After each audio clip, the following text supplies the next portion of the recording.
All right, just warning you now, I have no idea what's going to come out of her mouth because you just can't count on her being disciplined whatsoever. She did ask permission if she could swear on the podcast, and we have allowed her to come back because, well, it was unvarnished analysis, and that's what we like to get from Amanda Galbraith, who joins us today on the Rit Race along with John Wright. Amanda, thanks for being back. Thanks for having me back. I have a question. Did you get any complaints about my F-bomb language? No, not at all. No. We describe it as colorful. That's it. Yeah. I mean, it just goes with politics. I mean, that's yeah. My mom just sent me a note and said, "Fucking A." No shit. So we're gonna have to. We'll frame it all that way. Listen, I want to start where we left off yesterday. I don't know if you heard the conversation we had with Bob Richardson. And you will know, if nothing else, Bob is so plugged into almost it feels like a riding by riding basis, right? I mean, he's got his finger on not just the pulse of what's going on in the country, but almost in every riding. And he was, I think, John, it's safe to say he was critical at least of the Trudeau campaign. First, just in general how it's being run. Second thing, saying there's not a chance in hell that the Liberals were ever going to get to a workable majority, given the current circumstances. And then three, I think he lobbed a really interesting bomb into the NDP campaign, saying, listen, Layton, Broadbent, Mulcair did all the work to make sure that the NDP had a solid grounding to the point where people were taking them seriously. They became the official opposition. And now Jagmeet Singh is out there doing TikTok videos. He is wasting all the work that's being done out there. So it's not just, I think everybody's kind of struggling right now, Amanda, with what they're doing internally because there doesn't seem to be anything that grounds any one of these campaigns. Yeah, why are we here? I think that remains the question that the Liberals in particular have yet to answer, which is probably why they're in the state that they're in today. Yeah, Bob is amazing. I actually had him on my podcast, and he just I kind of sat back and he just whipped through all the ridings to me. I mean, the interesting piece for me is as much as we analyze sort of the national numbers and even sort of regional stuff is just how more the Liberal vote tends to be a bit more efficient. So Conservatives, as I have really had to focus on GOTV or get out the vote to sort of counterbalance that piece. And I think that's going to continue to be an important thing. But yeah, the NDP thing to me is particularly fascinating, right? Because they should be positioned, I think, to take a lot of advantage here. I think Jagmeet Singh looks a lot more comfortable. They have money. They don't have internal division. But one of the issues that he has is he hasn't really done – he's certainly a guy that presents well on television, I think speaks well and seems comfortable there and likable. But being a party leader is a lot of really gross regional road trips and motels and glad handing and org stuff and focusing on that, especially I think where the NDP needs to mature, which has held them back. That's why they have a chance in Alberta now, right? Because they had Notley there and they have some regional infrastructure there. And that has not been done underneath Jagmeet Singh. So, yes, he's more interesting and I think certainly getting attention. But again, I think Canadians historically have shown election after election that they like to say nice things about the NDP. But unless they have sort of a serious alternative or a leader-like alternative and they'll say nice things about you, but they'll park their vote elsewhere, which I think is a real risk that they run. The antithesis of that is Jagmeet Singh can keep doing what he's doing, right? I think the TikTok stuff makes sense. It's a huge growing demographic. I'm on the app, but I'm an old lady now, so I just lurk on it. I don't post. It's like my mother on Facebook and Instagram. She doesn't post, but she's just there. Is he could have a deputy, which he could put up in the front window to do all that work, which I don't think they have done. And you've seen that with the Conservatives in Quebec, right? They put deputies up because we know we're weak there. And I think that's what Jack Layton did with Mulcair too. So we haven't seen them make that move yet. And I think that's an important thing that they should consider. Yeah, I guess, even there, we've talked a lot, John, about the struggling Liberal brand. I mean, to some degree, Amanda's sort of qualified that in the NDP count. The only issue I have with the TikTok thing is that they're going after a demographic I would have thought they already owned first. Second, that's not a group that typically votes. So it's cool and it's hip and it's funky and it's fun, but how productive is that? Well, and to be fair to the DMs that I got from people who listened to Bob on our podcast yesterday and basically said, hey, the NDP, you didn't talk about us in a positive way. We will get to that. But you're right. I mean, the reality is that he's got a very good air campaign. And Yep. I think we would all agree with that. He's been in tune with the issues that Canadians think most about. I mean, he banged the drum immediately, unscripted on affordability, right out of the gate. He's had some, I think, turn of phrase policies that have gone nicely with the campaign to keep things on focused on him. And he's done marvelous backdrops. I mean, you got to give him credit for the staging of this stuff. I think what the group of us who have been to up to 30 to 35 years of campaigning are asking ourselves is whether or not he's as tight on the ground as he is in the air. And I think that's the only issue. I don't see evidence of it even in my own backyard, where there is a potential for an NDP candidate. It is an NDP owned riding in the middle of Toronto right now, provincially, but I don't see anything. I don't even see the Liberal member of Parliament for Queen's Park dropping leaflets in my door anytime during the year, even though they're the incumbent. So it just raises that issue. At the end of the day, you got to get the vote out. And you suffer from it from two things if they're not there. First of all, it's just enthusiasm to get your butt out the door to actually go and vote. But the second thing is a motivated group of people who have identified voters that you can go to and get and bring to the polls or to encourage to get out. I don't see that with that campaign, but maybe I'm missing something. I just don't see it. Yeah, I would think, and we talked a little bit about this yesterday with Bob, Amanda, the whole notion of getting the vote out, even that we're going to have to qualify because I think he pointed out the mail-in ballots didn't quite play out the way we thought they were going to play out at this point anyway, so far in the campaign. So there's going to be a lot of question marks around this in terms of how you appeal and motivate people to get out the vote, particularly when we've got some leaders, maybe all the leaders suffer from it to some degree, of being kind of, okay, whatever, hold your nose and do your thing, or the brand is really suffering and, in the Liberal case, sliding backwards. Yeah, I mean, get out GOTV or get out the vote. That's the holy grail. Like, I mean, that is the backbone of your campaign. Air wars are nice, and I'm a comms person, right? I'm an air war person.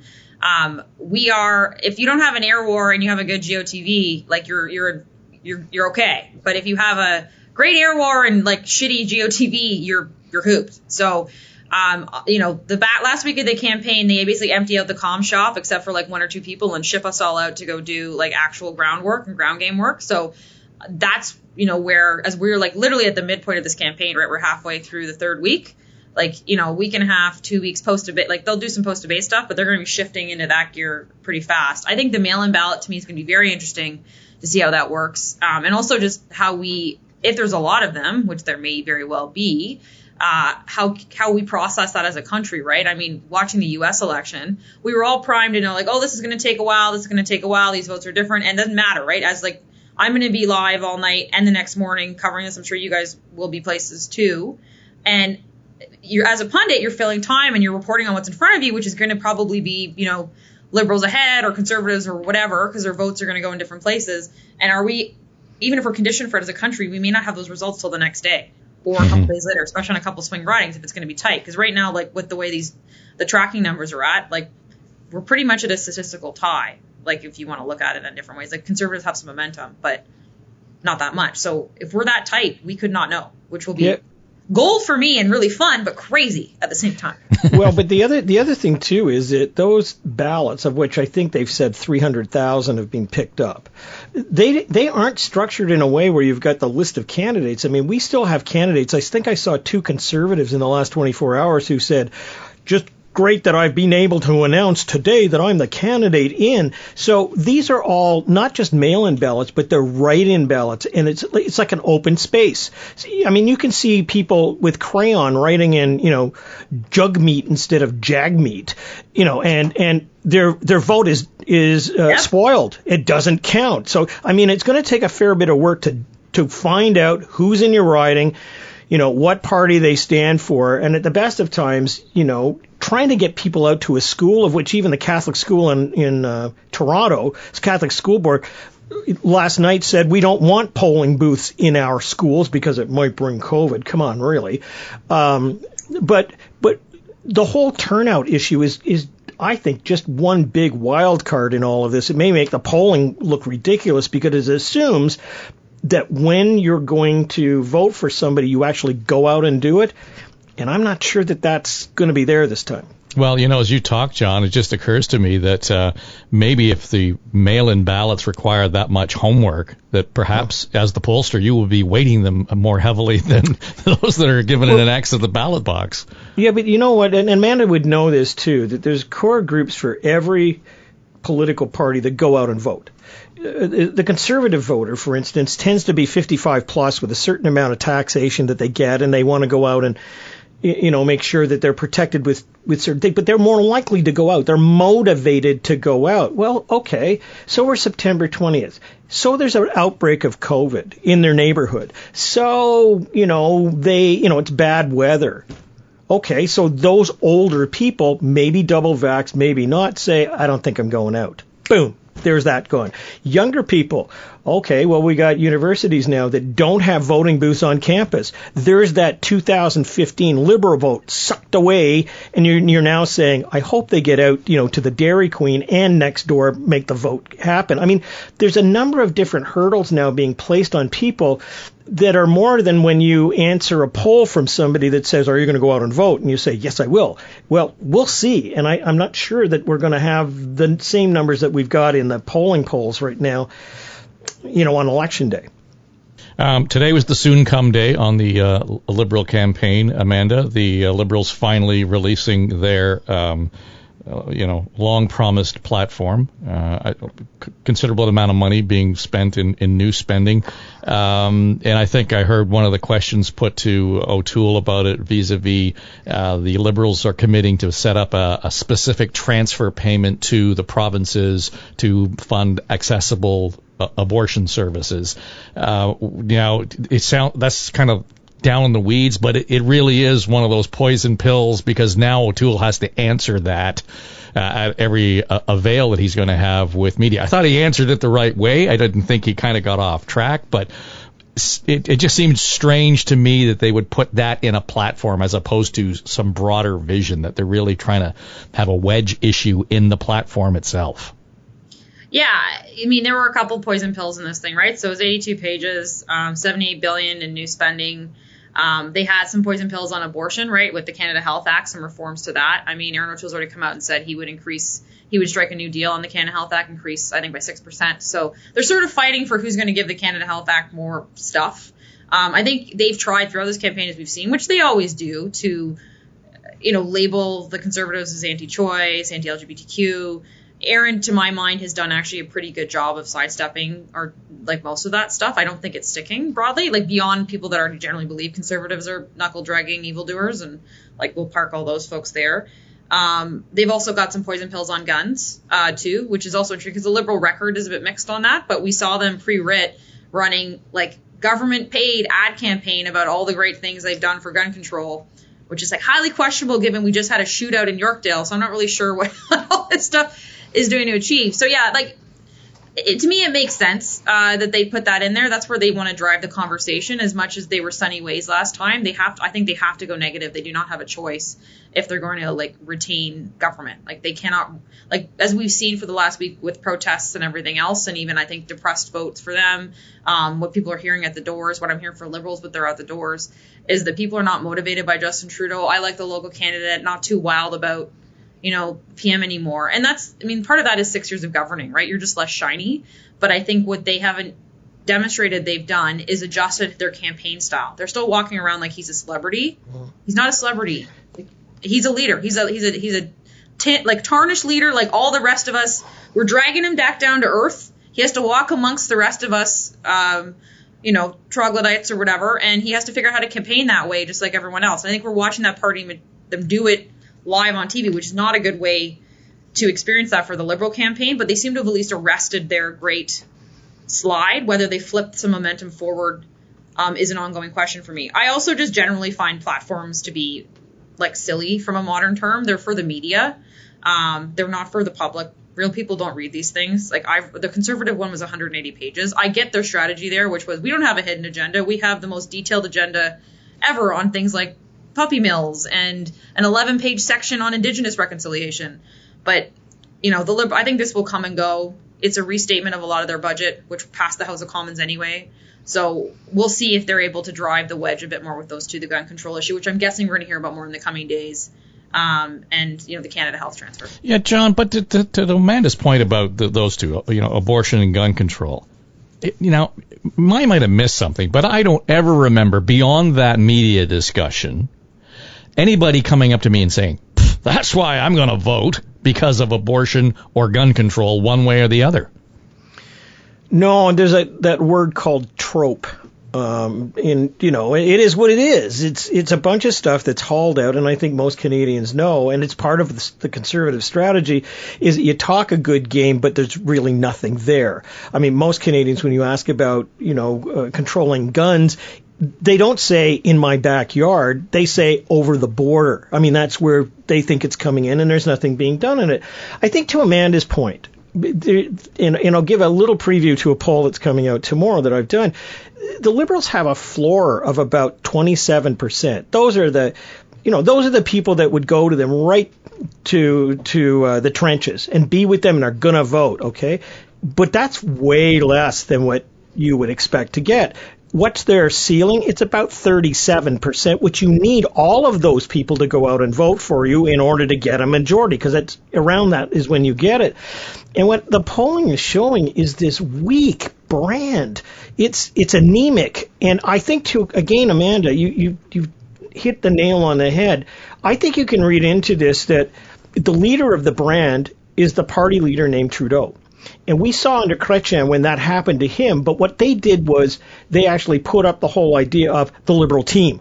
Mm-hmm. They put him back and they moved people forward. They actually took the initiative to do this. And I think to your point, I mean, we can even go back to Queen's Park in Ontario and look at Kathleen Wynne in the last go-round, and she was way out front when, in fact, she was a brand problem. I think you're right. They've kind of kept him out there since day one, and he's worn. I mean, people have seen him too much. So that's where you get you get that committed group who are with you, come hell or high water. But the rest of the people are just like air. They're not there, which means you can't motivate them to get out when you need them. And I think, it may be that at the end of the day, his brand and, how it affects the Liberal brand overall is the real issue. And we've said, Dave, it could be the ballot question for many people in itself on Justin Trudeau. Mm-hmm. Well, when we look at the way the whole campaign, though, is structured, this is the COVID campaign. It's not as if Trudeau has the opportunity, Amanda, to play to his strength, which is in front of a live crowd, because you can't get the big event crowds going given the restrictions that we have right now. So you would have thought that they thought, okay, what's plan B to highlight this? I think clearly the Conservatives thought this out because, O'Toole's got his space that is, controlled. He's doing his town halls from that remote setting, and it works for them. And they have found a way to kind of cut through without relying on the big events. But in Trudeau's case, no big events means it's pretty hard for him to be seen as the guy who's out there touching people.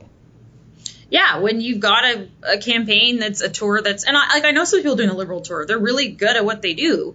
But if your roadmap is outdoor events, like we've seen them, like big long walks along main streets, meet and greets, all that stuff, right? Where he's just, and that's, he's a very handsome man. He's charismatic.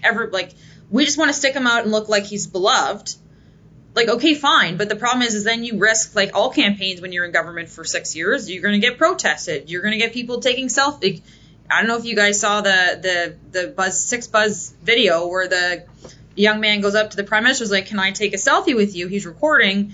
And the Prime Minister says, yeah, sure, leans in. And he goes, like, effing communist to him on recording, and then he walks away, right? And but that's what they're experiencing now, which, by the way, every other politician experienced a lot. But this, I think, is a newer thing for them. But that's not to say you can't win. Like, look, Harper was elected in 2006 with a minority, got a greater minority in 2008, and then 2011 got a big, giant majority government. Like, you can go from strength to strength to bigger strength, but you have to adjust your playbook. And we've yet to see evidence of that. The most, I think, sophisticated thing I saw from them was them leaning into the protests this past week which I think is part of the reason we arrested the slide, because they were able to frame an enemy, right, and make him look sympathetic and marshal people around and us or them. So I think that is what, to me, that's what contributed to their sort of pause to put the tool on the back foot a bit, because they had to say, this isn't us. And then we sort of saw a rebalancing of the equation. But now we have debates, right? There'll be a French one tomorrow. O'Toole's down until then, really. So I think that'll be an interesting piece in Quebec. Will that drive as much in Canada? Probably not. But they have a lot of options. They're very smart people. I think they've got 2.5 weeks.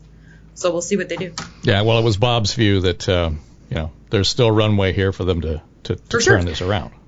I want to point out Andrew Coyne's tweet this afternoon, which I found great. And I would advise people to go and see it. Now, there's how they've labeled the parties is kind of fun, if you think so. But it's an aggregation of the aggregators. So those of us in politics know that one of the big games is to take all the polls that come out, pour them into a formula, bolt them down to the regional areas, and up comes the potential seats. This one is where they've taken each one of those. I think there are 9 aggregators, put them all in that same batch, to wish them around, and out comes, what they say is the master seat plan. And it shows 137 for the Liberals, 139 for the Tories, 35 for the NDP, 25 for the Bloc, and 2 for the Green. So actually that's kind of close to what we're seeing in everything else. But it still says that, number one, the debate matters. Number two, coming off the debate, the ground war matters to get people out. Because look at that. I mean, it really is going to come down to turning out in certain regions of the province. Although, on the aggregation, I started to see, you can see Atlantic Canada turning Tory. I mean, moving in that direction. You can see bits and pieces where they're kind of tied now in Ontario. Again, you're starting to see, if you believe these, you're starting to see some turning points that may become evident. Watch Quebec as well. I mean, the Tories actually are on the move in some of these things. We'll see whether or not it pans out, but they're not far behind, or they are tied with the Liberals. All right. Well, we'll leave it there. Amanda Galbraith, thanks for joining us for this episode of The Writ Race. It's always good to have you. Thanks for having me. Only a few fucking swear words, so we're okay. No shit. He's John Wright. I'm Dave Trafford. This is The Writ Race, and it is an Eye Contact podcast.